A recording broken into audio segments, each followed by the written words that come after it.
Hello दोस्तों, मैं प्रहलाद कुमार स्वागत करता हूं आपका पीके क्लासेस भिलवाड़ा। दोस्तों, आज हम टॉपिक लेंगे संस्कृत व्याकरण में संधि। तो शुरू करते हैं। देखिए, संधि ज्ञानम। संधि कहते किसे हैं, पहले संधि को जान लेते हैं। संधि दो वर्णों या दो शब्दों की आपसी मेल को क्या कहते हैं, संधि कहते हैं। यानी कि दो वर्ण, दो अक्षर या दो शब्द जब आपस में मिलकर एक नया शब्द बना लेते हैं उसे क्या कहते हैं, संधि कहते हैं। जैसे दो शब्द कैसे मिलकर नया शब्द बनाते हैं। जैसे देखिए, राम प्लस आलय, तो इससे क्या नया शब्द बनेगा, रामालय। क्या बनेगा, रामालय। ठीक है। तो देखिए, दो शब्द थे, एक तो राम एक आलय, दोनों ने मिलकर क्या बनाया, नया शब्द बनाया। क्या बनाया, रामालय। मतलब जब दो वर्ण यानी कि दो अक्षर या दो शब्द जब आपस में मिलकर नया शब्द बना लेते हैं या नया वर्ण बना लेते हैं तो उसे क्या कहते हैं, संधि कहते हैं। देखिए, संधि को पढ़ने से पहले आपको कुछ तीन बातों का ध्यान रखना होगा। अगर ये तीनों बातें आपको याद है तो आप संधि में कहीं नहीं अटकोगे। मतलब संधियां यूं चुटकियों में याद होगी। कैसे, पहली कौन सी बात है, पहली बात है कि आपको स्वर और व्यंजन पता होने चाहिए कि स्वर कौन कौन से हैं और व्यंजन कौन कौन से हैं। स्वर और व्यंजन के बारे में पता होना चाहिए। स्वर हिंदी में कौन कौन से होते हैं, ए, आ, ई, ओ से लगा के डायरेक्ट अह तक, हम अह तक जो वर्ण होते हैं वो क्या होते हैं, स्वर होते हैं। जबकि क, ख, ग आगे लगा के घने तक जो वर्ण होते हैं वह क्या कहलाते हैं, जो अक्षर जो होते हैं वह कहलाते हैं व्यंजन। तो स्वर और व्यंजन का अपन को पता होना चाहिए। ठीक है, पहली बात तो ये हो गई। दूसरी बात कि आपको संधि पढ़ने से पहले जो पता होना चाहिए वो दूसरी बात है कि आपको मात्राओं का ज्ञान, मतलब मात्राओं का ज्ञान होना चाहिए। मात्राओं का ज्ञान होना क्यों जरूरी है, देखिए कि आपको पता है आ की मात्रा, एक की मात्रा, ओ की मात्रा ये क्या होती है, पता तो होगा ही। नहीं है तो वो भी आपको बताएंगे। देखिए, जैसे कि अगर मैंने यहाँ पे लिखा क के अंदर मेरे को ई जोड़ना है, यानी कि छोटा ई। ध्यान रखना, छोटे ई की मात्रा अलग होती है, बड़े ई की मात्रा अलग होती है। ठीक है। जैसे कि मेरे को ये दोनों अक्षर जोड़ने हैं तो क्या करूंगा, जोड़ूंगा कैसे। ये ई की मात्रा ई है तो ई की मात्रा इसमें लगा दूंगा। छोटा ई है तो छोटे ई की मात्रा लगा दूंगा। क्या बन जाएगा, ये की बन जाएगा। क्या बन जाएगा, की। जैसे मैंने यहाँ पे लिख रखा है ग, जैसे गमला होगा। अगर मान लो मेरे को औ की मात्रा जोड़नी है, औ मतलब डबल मात्रा है ना, सिंगल मात्रा पता है आपको कि कैसे लगती है, औ की मात्रा जोड़नी है। तो अब इन दोनों को जोड़ूंगा तो ये औ है, औ तो इसके अंदर जोड़ नहीं सकता, इसकी मात्रा जोड़ूंगा। औ की मात्रा इसके अंदर जोड़ेंगे ग के अंदर तो क्या हो जाएगा, गौ। क्या हो जाएगा, ग के ऊपर डबल मात्रा, गौ हो गया। ठीक है। तो ये मात्राओं का ध्यान होना चाहिए।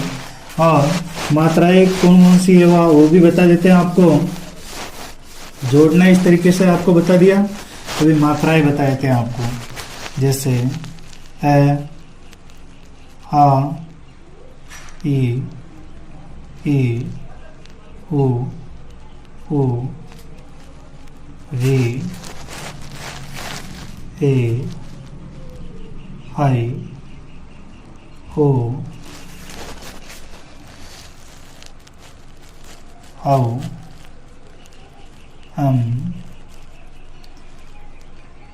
है। देखिए ए की मात्रा नहीं होती, ह की मात्रा होती है इस तरीके से। छोटे ए की मात्रा इधर आती है, बड़े ए की मात्रा इधर आती है। छोटे ओ का इधर, बड़ा ओ उधर। ये वी की मात्रा होती है। ए की मात्रा ऊपर एक मात्रा आती है, आई की मात्रा ऊपर डबल आती है, औ की मात्रा एक आती है ऐसे, और इसे औ की मात्रा डबल आती है, औ की डबल आती है। अहम की मात्रा है तो ऊपर बिंदी आएगी, और अह की मात्रा है तो किसी भी वर्ण की, जैसे कि क लिख रखा है, के पीछे दो बिंदी आ गई, ऐसे पीछे बिंदी आती है ना, मतलब इसकी मात्रा कौन सी होगी, ये दो विसर्ग है पीछे जो बिंदियां होगी। ठीक है, तो ये मात्राओं का ध्यान अपन को होना चाहिए।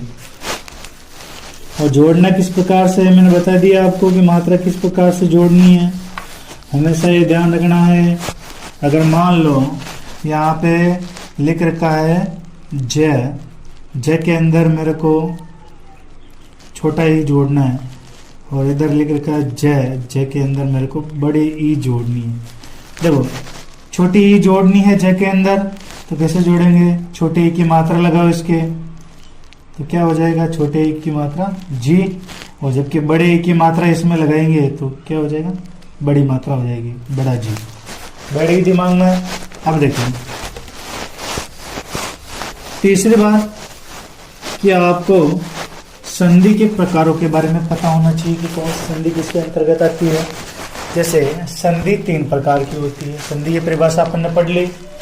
अब संधि के प्रकार पे आ गए, तो संधि 3 प्रकार की होती है। मुख्यतः कितने प्रकार की, 3 प्रकार की होती है। कौन कौन सी, स्वर संधि, व्यंजन संधि और विसर्ग संधि। 3 प्रकार की संधियां हो गई। स्वर संधि को 8 भागों में बांटा जाता है, व्यंजन संधि को भी 8 भागों में, जबकि विसर्ग संधि के 4 भाग ही होते हैं। स्वर संधि के कौन कौन से, गुण संधि, वृद्धि संधि, दीर्घ संधि, यण संधि, अयधि संधि, पररूप संधि, पूर्व रूप संधि, प्रकृति भाव संधि। ठीक है, और व्यंजन संधि के कौन से हैं और विसर्ग संधि कौन से, वो आपको पता है।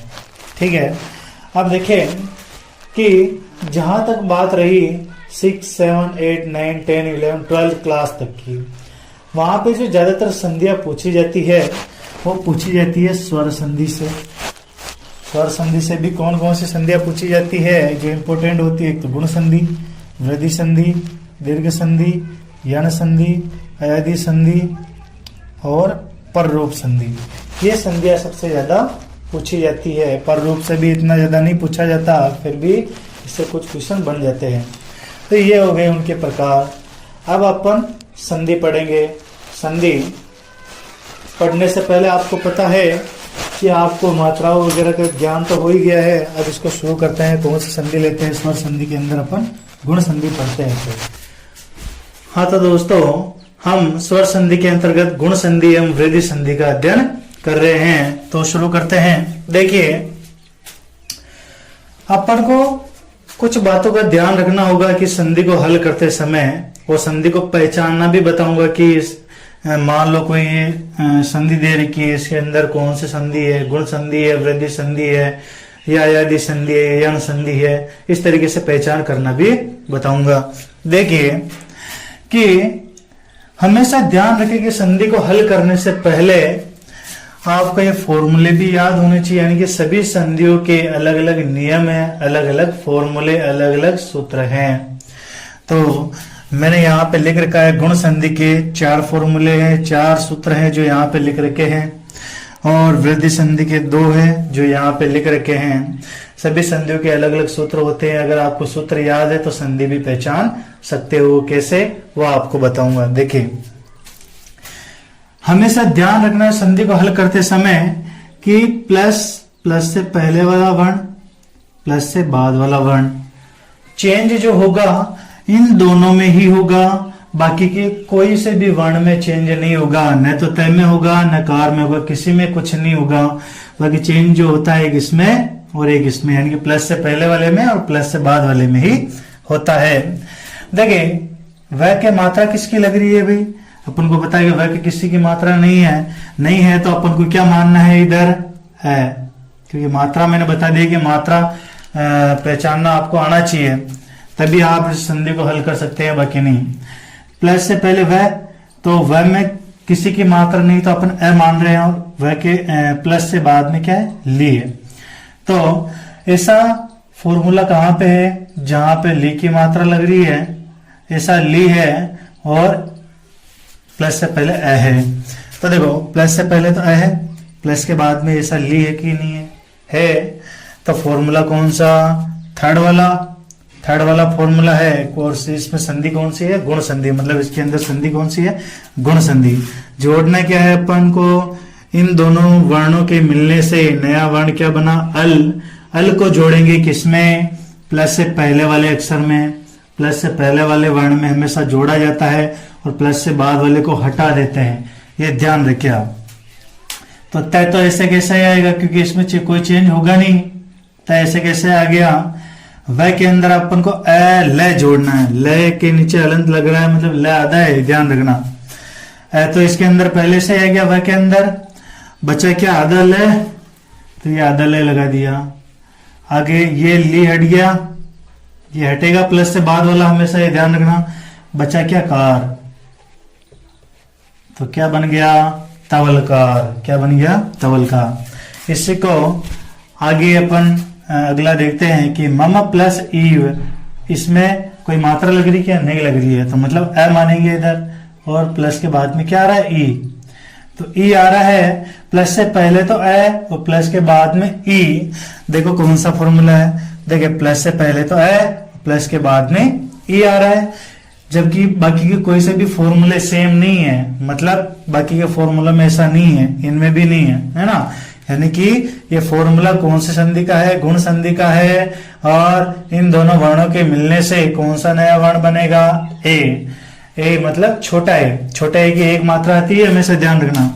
तो जोड़ेंगे, ये इसमें कोई चेंज नहीं होगा, मैं के अंदर मैं ऐसे कैसे, अपन को क्या जोड़ना, ए जोड़ना है, किस में जोड़ेंगे, प्लस से पहले वाले में।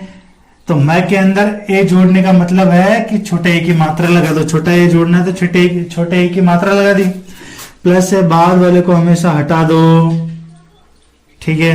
क्या बचा, वह, तो क्या बन गया, ममेव, क्या बन गया भाई, ममेव। आगे गंगा प्लस उद्गम, इधर देखो, इधर तो आ की मात्रा लग रही है आ, और इधर ओ। प्लस से पहले तो आ, प्लस से बाद में ओ, कौन सा फॉर्मूले में है, प्लस से पहले तो आ, प्लस के बाद में ओ, ये फॉर्मूला है। और इन दोनों के मिलने से नया वर्ण कौन सा बनेगा, ओ, छोटा ओ, ध्यान रखना, छोटे ओ है, मतलब ऊपर एक मात्रा ही आती है, ध्यान रखना। आओ होता तो डबल मात्रा आती। तो इसको हल करेंगे, प्लस से पहले वाले में चेंज करना है, इसमें कोई चेंज नहीं होगा, तो ये ऐसे कैसे आएगा, गए ऐसे कैसे आ गया। अब इसमें क्या जोड़ना है अपन को, ओ जोड़ना है, तो गा के ओ की मात्रा लगाओ, ग के, तो गो हो गया, ये ओ हट गया, प्लस से बाद वाला हमेशा हटता है, तो क्या बचा, द क मैं, तो क्या आ जाएगा, द क मैं, यानी कि क्या बन गया इसका, गंगोदगम, जहां से गंगा का उद्गम होता है। आगे देखिए, महा प्लस ईश, देखो इधर मात्रा किसकी लग रही है, आ की, इधर आ और इधर बड़ाई, आ और ई वाला कौन सा फॉर्मूला, आ इधर, ई इधर, फॉर्मूला ये वाला फर्स्ट वाला। बन जोड़ना क्या है, छोटा है तो जोड़ते हैं, मैं ऐसे कैसे ही, हा के अंदर किसकी मात्रा, एक की मात्रा, तो हा का क्या बन जाएगा, है, ये ई हट जाएगा, प्लस से बाद वाला क्या बचा, स, और पीछे दो बिंदियां है, विसर्ग है तो विसर्ग लगा दो, क्या बन गया, महेश। ओके, अगला है हेमंत प्लस ऋतु। देखिए तय के किसी की मात्रा लग रही है क्या, नहीं लग रही है, तो अपन ऐ मानेंगे, और प्लस के बाद में क्या है, ऋ से ऋषि, ठीक है। तो ऐसा फॉर्मूला कौन सा है, ये लास्ट वाला देखिए, प्लस से पहले है, प्लस के बाद में री, नया इन दोनों वर्णों के मिलने से कौन सा शब्द बनेगा, अर, यानी अ और र आधा, हलंत लग रहा मतलब आधा है, ध्यान रखना है ना, अर। तो जोड़ेंगे, हे मैं न, तो ऐसे कैसे आएगा, हे मैं आधा, न तो ऐसे कैसे आ गया, जोड़ना क्या, ए रे, ए तो तय के अंदर पहले से ही है, तो ऐसे कैसे आ जाएगा, आधा रे बच्चा, रे कहां पे आएगा, ऊपर, ठीक है, और ये री हटेगा, और ये तो बच्चा जो ऐसे आ जाएगा यहाँ पे, क्या बन गया, हेमंत ऋतु, जबकि पीछे 2 बिंदियां है तो पीछे 2 बिंदियां लगा दो। बैठ गई दिमाग में। जैसे इसमें आपको जरूर कंफ्यूज हुए होंगे आप, तो कैसे हुए देखिए कि जैसे मैंने यहाँ पे कोई शब्द लिखा, क र ण, ये रे के नीचे अलंत लगा रखा है, मतलब रे आधा है। आधे रे को कैसे लिखते हैं आपको पता है कि जैसे मैं इसको सही तरीके से लिखूं, क आधा रे को मैंने ऊपर कर दिया तो अण के ऊपर, यानी कि अगले वर्ण के ऊपर आधा रे लगा दिया, कर्ण बन गया, है ना। ये और ये एक ही है, लेकिन अपन ने ये ऐसे लिख रखा है, इसलिए अपन को क्या है, थोड़ा अजीब सा लग रहा है। मतलब ये आधा रे जब ऊपर चला जाएगा तब ये पूरा कर्ण बन जाएगा, है ना। तो इस प्रकार से इन वर्णों को जोड़ा है, ध्यान रखना। रे जो लगता है अगले वाले शब्द पे लगता है, ध्यान रखना। अगला फॉर्मूला, अगली संधि है वृद्धि संधि, ठीक है। वृद्धि संधि के फॉर्मूले ये है, जैसे यहाँ पे कोई शब्द दे रखा है, यहाँ पे संधि दे रखी है, जन प्लस एकता, जन प्लस एकता, प्लस से पहले वाले वर्ण को देखो, मात्रा लग रही है क्या, नहीं लग रही है, तो अ मानना है इधर, और प्लस के बाद में क्या आ रहा है, ए। तो देखो ए और ए कौन से फॉर्मूले में है, ए और ए इस फॉर्मूले के अंदर है, और बनेगा क्या, आई, यानी कि बड़ा ए बनेगा, बड़ा ए, है ना। देखो ये वाला फॉर्मूला इनमें कहीं पे भी मैच नहीं होता है, ये ध्यान रखना, क्योंकि ये फॉर्मूला जिस संधि के अंदर बैठता है, मान लो इसके अंदर वृद्धि संधि का फॉर्मूला बैठ रहा है, मतलब इस संधि के अंदर कौन सी संधि है, वृद्धि संधि है। मान लो ये संधि है, इस संधि के अंदर कौन सी संधि का फॉर्मूला बैठ रहा है, गुण संधि का, तो मतलब इस संधि के अंदर कौन सी संधि है, गुण संधि। ये हमेशा ध्यान रखेंगे आप, ठीक है। तो जोड़ना क्या है अपन को, आई, आई तो ज तो ऐसे कैसे ही रहेगा, इसमें कोई चेंज नहीं है। ज न के ऊपर अपन को न पर किसकी मात्रा लगानी, आई की डबल मात्रा आएगी, ज नई, और ये ए हट गया, कता बचा, जनेकता, यानी कि जनता की एकता, ठीक है। जैसे अगला शब्द है सदा प्लस एव, इधर क्या है आ और इधर क्या है ए, आ और ए, फॉर्मूला ये फर्स्ट वाला ही लग रहा है। जोड़ना क्या है, बड़ा ए, जोड़ो देखे, स द के ऊपर किसकी मात्रा आएगी, तो क्या बन जाएगा, दई, ए हट गया, केवल वह बचा, तो क्या बन गया, सदैव, बैठ गए दिमाग में। अगला है मंत्र प्लस औषधि, तो मैं और न तो ऐसे कैसे आएगा, मैं न, इधर तो ए और इधर आओ, ए और आओ, ये वाला फॉर्मूला सेकंड वाला है ना, सेकंड वाला फॉर्मूला लग रहा है इसके अंदर। तो बनेगा, जोड़ेंगे क्या, आओ, आओ जोड़ेंगे, यानी कि आओ की मात्रा लगाएंगे।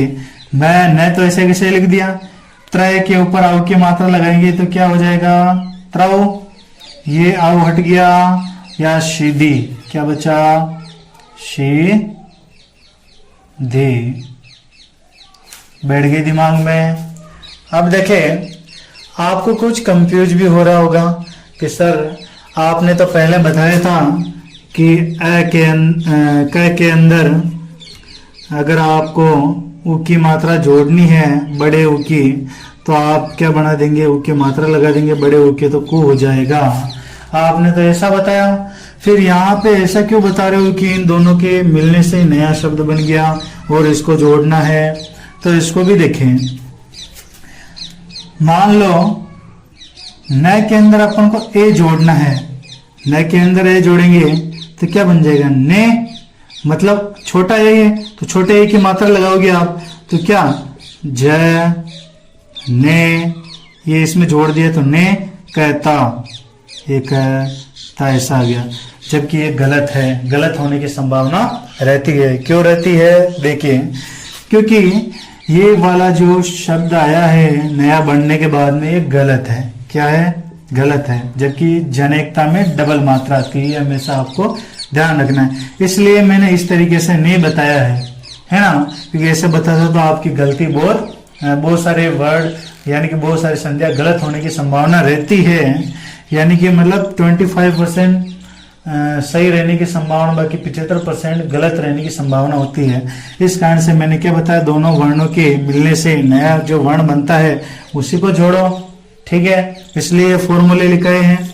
तो अगली अपन संधि लेंगे गुण संधि, गुण संधि वृद्धि संधि होगी। अगली संधि लेंगे अपन दीर्घ संधि और यण संधि और अयाधि संधि।